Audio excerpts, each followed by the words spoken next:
दोस्तों थिएटर में तो इस हफ्ते कोई बड़ी फिल्म रिलीज नहीं हुई है, लेकिन एक फिल्म रिलीज हुई है नेटफ्लिक्स पर जिसका नाम है मिशन मजनू।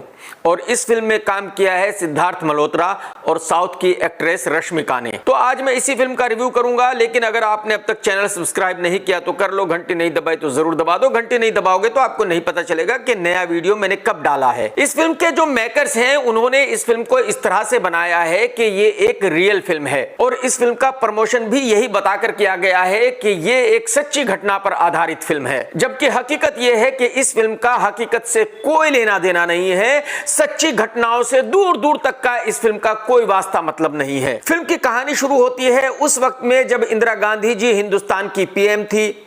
उसके बाद इंदिरा गांधी जी इलेक्शन हार गई थी। उसके बाद हिंदुस्तान ने परमाणु परीक्षण किया था। पूरी दुनिया उस बात को लेकर हिंदुस्तान के खिलाफ हो गई थी। उसके बाद पाकिस्तान भी परमाणु परीक्षण करने की कोशिश कर रहा था, परमाणु हथियार बनाने की कोशिश कर रहा था और इंडिया पाकिस्तान को रोकना चाहता था। बस इस फिल्म में इतना ही रियल है कि इन घटनाओं का जिक्र किया गया है, इन घटनाओं की तारीख बताई गई है, साल बताया गया है। इसके बाद इस फिल्म में कुछ भी रियल नहीं है, बाकी सब कुछ फिक्शन है। यानी कि जो इस फिल्म के बनाने वाले हैं उन लोगों ने मान लिया था कि अगर उन्होंने कुछ घटनाओं का जिक्र किया फिल्म में और उनका साल बताया तो इस फिल्म को रियल मान लिया जाएगा। सिर्फ इसी एक बात से पता चलता है कि इन लुक्खों को फिल्म बनाने की कितनी नॉलेज है। ये लुक्खे पब्लिक के बारे में किस कदर जानते हैं, इनको कितना पता है कि पब्लिक को क्या पसंद आएगा और क्या नहीं आएगा, क्या फिल्म में डालना चाहिए और क्या नहीं डालना चाहिए। इन कुछ घटनाओं के जिक्र के अलावा इस फिल्म की कहानी भी वही है जो इस तरह की सभी स्पाई फिल्मों की कहानी होती है। यानी कि कहा जाता है कि बस एक ही आदमी है जो पाकिस्तान को परमाणु हथियार बनाने से रोक सकता है और वो है सिद्धार्थ मल्होत्रा। अगले हफ्ते एसआरके की फिल्म पठान रिलीज हो रही है, उसमें भी यही कहा जाएगा कि बस एक ही आदमी है जो हिंदुस्तान को बचा सकता है और वो है शाहरुख खान। यानी कि फिल्में बनाने वाले इस डायलॉग को यूज करते करते थके नहीं हैं और अगले 15-20 साल भी थकेंगे नहीं। अच्छा, एक और कमाल की चीज बॉलीवुड वालों के हाथ लगी हुई है। उनका कहना है कि हर स्पाई फिल्म में यह बताना जरूरी है कि जो हीरो है उसका बाप गद्दार था, उसने हिंदुस्तान के साथ गद्दारी की थी। अरे भाई साहब, यह ट्रैक कितनी फिल्मों में डालोगे भाई? यह ट्रैक आप अब तक कम से कम 15 से 20 फिल्मों में डाल चुके हो। मतलब इस ट्रैक को कब तक खींचोगे दोस्तों? बता तो दो भाई बॉलीवुड वालों, मुझे प्लीज एक बार बता दो यार। और आगे फिल्म में ऐसे ऐसे मजाक है कि भाई साहब पूछो मत।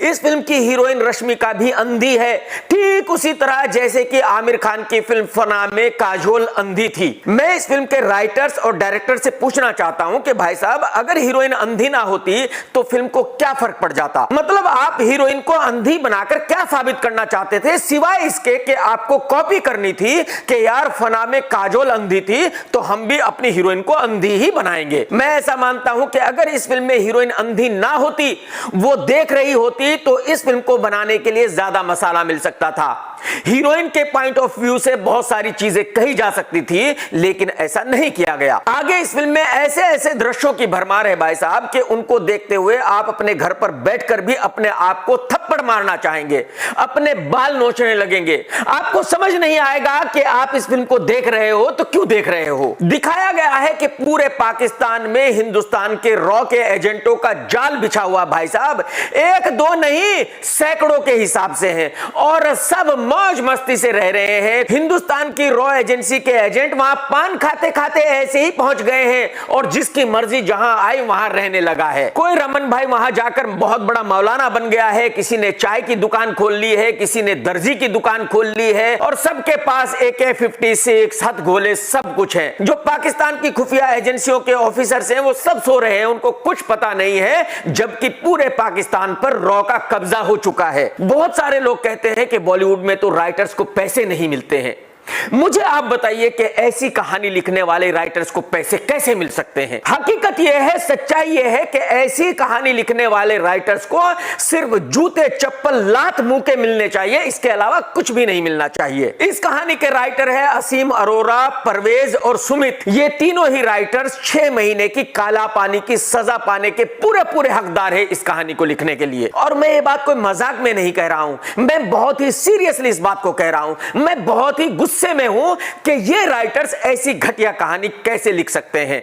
और अगर इन्होंने ऐसी कहानी लिखी थी तो जो महान लोग इस फिल्म से जुड़े हुए थे, जैसे कि स्क्रू वाला, अमर, डायरेक्टर, वो सब लोग जब इस कहानी को सुन रहे थे तो क्या कर रहे थे? सोए हुए थे या भांग लगाई हुई थी? इसके बाद एक ऐसा वक्त आता है कि भाई साहब पूरा पाकिस्तान जिंदा है रॉ एजेंटों के रहमो क्रम पर। रॉ के एजेंटों की पूरे पाकिस्तान में गुंडागर्दी चल रही है, वो जो करना चाहे कर रहे हैं। उनको यहां तक भी पता चल जाता है कि पाकिस्तान कहां परमाणु परीक्षण करने वाला है। इवन हिंदुस्तान की सरकार इजराइल को रोकती है कि वो पाकिस्तान पर हमला ना करे। अरे मेरे भाई, खुदा के वास्ते भाई साहब कुछ तो सोच लेते, इतना बड़ा चुतियापा बनाने से पहले यार कुछ एक मिनट के लिए तो सीरियस हो जाते यार। और बस इसके बाद पाकिस्तान की खुफिया एजेंसी को पता चल जाता है कि भाई ये सारे रॉ एजेंट्स पाकिस्तान में हैं और सभी को अगले 5 मिनट में कुत्ते बिल्ली की तरह मार दिया जाता है। फिल्म के डायलॉग्स ठीक ठाक है लेकिन ग्रेट नहीं है, म्यूजिक भी ठीक ठीक है लेकिन बहुत कमाल का नहीं है। जबकि फिल्म को ऐसे प्रमोट किया गया है कि ये एक एक्शन फिल्म है, लेकिन पूरी फिल्म में सिर्फ 3-4 एक्शन सीन है और ठीक ठीक है, बहुत जबरदस्त नहीं है, कमाल के नहीं है। इस फिल्म का डायरेक्टर है शांतानु बागची और उस भाई साहब ने बागों में घूमते घूमते ही सारी फिल्म को सोचा, सारी फिल्म को शूट किया और बनाकर रिलीज कर दिया। इस भाई साहब को डायरेक्शन का डी भी नहीं पता, इस भाई साहब को बिल्कुल नहीं पता कि कहानी क्या होती है, कहानी को कैसे कहा जाता है और सीन कहां से शुरू करते हैं, कहां खत्म करते हैं। अगर एक्टिंग की बात करूं तो सिद्धार्थ ने अपने रोल को बहुत ही बढ़िया तरीके से निभाया है। सिद्धार्थ पूरी तरह अपने रोल में घुस चुका था और उसका लुक भी एकदम पाकिस्तानी लड़के की तरह है और क्लाइमैक्स में तो सिद्धार्थ की एक्टिंग बहुत ही बढ़िया है। हालांकि रश्मिका के लुक्स एक पाकिस्तानी लड़की की तरह नहीं है, लेकिन फिर भी रश्मिका ने अपने रोल को अच्छे से निभाया है, उन्होंने निराश नहीं किया है। बाकी छोटे छोटे किरदारों में और बहुत सारे छोटे छोटे एक्टर्स हैं और उन्होंने अपने किरदारों को अच्छे से निभाया है। अब आप ये जरूर पूछेंगे कि भाई साहब ये इतनी घटिया फिल्म बनी कैसे?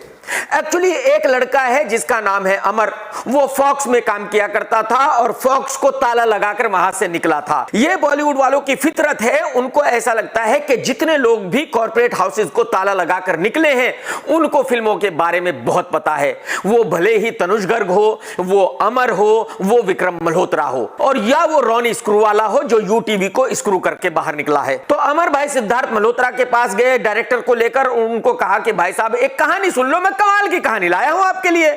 सिड ने कहानी सुनी और सिड ने बोला कि भाई साहब कहानी तो बढ़िया लग रही है, लेकिन प्रोड्यूसर कौन होगा? अमर ने कहा कि भाई साहब जीनियस प्रोड्यूसर है रॉनी स्क्रू वाला, उसने कहानी सुनी है, वो ये कह रहा है कि शोले से बड़ी हिट है, तो अब आप सोच लो करनी है कि नहीं करनी। सिड ने कहा कि भाई साहब जब रॉनी स्क्रू वाला ये कह रहा है कि कहानी कमाल की है और आप जो फॉक्स को ताला लगाकर बाहर निकले हो आप भी ये कह रहे हो कि कहानी कमाल की है, तो भाई साहब इस कहानी को तो मैं 100% करूंगा। तो इस तरह से इनके हत्थे चढ़ गया सिद्धार्थ मल्होत्रा। अब जब हीरो आ गया, डायरेक्टर आ गया, प्रोड्यूसर आ गया, तो बात खत्म हो गई, प्रोजेक्ट बन गया। सीधे ही रोनी ने नेटफ्लिक्स को कांटेक्ट किया और कहा कि भाई साहब एक बहुत बड़ी फिल्म मैं बना रहा हूं, आप बोलो लेते हो क्या? नेटफ्लिक्स वालों ने कहा कि भाई साहब दिक्कत ही कोई नहीं है, पकड़ो 60 करोड़ रुपए। तो इस तरह से प्रोजेक्ट बन गया। समझने की कोशिश कीजिए, फिल्म नहीं बनी, प्रोजेक्ट बना और उस प्रोजेक्ट में सब लोगों का हिस्सा था। अमर का भी हिस्सा था, रॉनी स्क्रूवाला का भी हिस्सा था, नेटफ्लिक्स में जो ऑफिसर रहा होगा जिसने इस प्रोजेक्ट को अप्रूव किया होगा उसका भी हिस्सा था। तो इन सब ने मिलकर ये प्रोजेक्ट बनाया और अपने अपने हिस्से के पैसे ले लिए और ये कारनामा बनाकर रिलीज कर दिया। अब आप ये समझने की कोशिश कीजिए कि इस प्रोजेक्ट से जितने लोग भी जुड़े हुए थे उनको तो पैसे मिल चुके, नुकसान किसका हुआ? सिर्फ और सिर्फ बॉलीवुड का और सिद्धार्थ मल्होत्रा का। जितने भी बॉलीवुड में प्रोजेक्ट बन रहे हैं, फिल्में नहीं बन रही है, सिर्फ प्रोजेक्ट बन रहे हैं, उन प्रोजेक्ट से सिर्फ और सिर्फ बॉलीवुड को नुकसान हो रहा है और जो यंग एक्टर्स हैं उनको नुकसान हो रहा है। और जितने यंग एक्टर्स हैं उनकी प्रॉब्लम यह है, उनको यह लगता है कि जो बड़े प्रोड्यूसर हैं वही बड़ी फिल्में बना सकते हैं, वही हिट फिल्म बना सकते हैं। और यही वजह है कि आज बॉलीवुड में 100 में से सिर्फ 2 फिल्में हिट होती हैं, 98% फिल्में फ्लॉप होती है। क्योंकि जो बड़े निर्माता हैं वो तो सिर्फ प्रोजेक्ट बनाते हैं, वो फिल्में नहीं बनाते। वो तो कैलकुलेशन करते हैं कि भाई इतना लग रहा है, इतना आ रहा है, बात खत्म। उनकी तरफ से फिल्म चले ना चले, भले ही 12 बजे लग के 3 बजे फिल्म उतर जाए। मैं उम्मीद करता हूं कि जो हमारे यंग एक्टर्स हैं वो इस बात को समझेंगे कि प्रोजेक्ट बनाने से काम नहीं चलेगा। सिर्फ प्रोजेक्ट बनाने से बॉलीवुड का भला नहीं होगा, बल्कि बॉलीवुड बर्बाद हो जाएगा। और प्रोजेक्ट बनाने से ना हमारे यंग एक्टर्स को फायदा होगा, इन हीरोइन का कैरियर भी खत्म हो जाएगा। कुल मिलाकर ये एक वाहियात फिल्म है जिसमें कुछ भी नहीं है, ना इमोशन है, ना एक्शन है, ना एंटरटेनमेंट है, ना थ्रिलर है। मतलब ये एक ऐसी फिल्म है कि इसको देखते हुए आप सिर्फ और सिर्फ पछताते रहेंगे, अपने आप से पूछते रहेंगे कि भाई ये फिल्म में हो क्या रहा है। इस फिल्म से आप कहीं भी नहीं जुड़ेंगे क्योंकि फिल्म ओटीटी पर रिलीज हुई है, जाहिर सी बात है घर में बैठकर ही फ्री में देखना है, लेकिन इस फिल्म को फ्री में देखने में भी घाटा है। लेकिन अगर इसके बावजूद भी आप घर पर बैठकर इस फिल्म को देखना चाहते हैं तो देख सकते हैं। मैं इस फिल्म को दूंगा 1 स्टार और मेरी बिजनेस रेटिंग रहेगी 0, क्योंकि अगर यह फिल्म थिएटर में रिलीज होती तो 10 करोड़ से कम का बिजनेस करती। टेक केयर दोस्तों, जय हिंद, वंदे मातरम।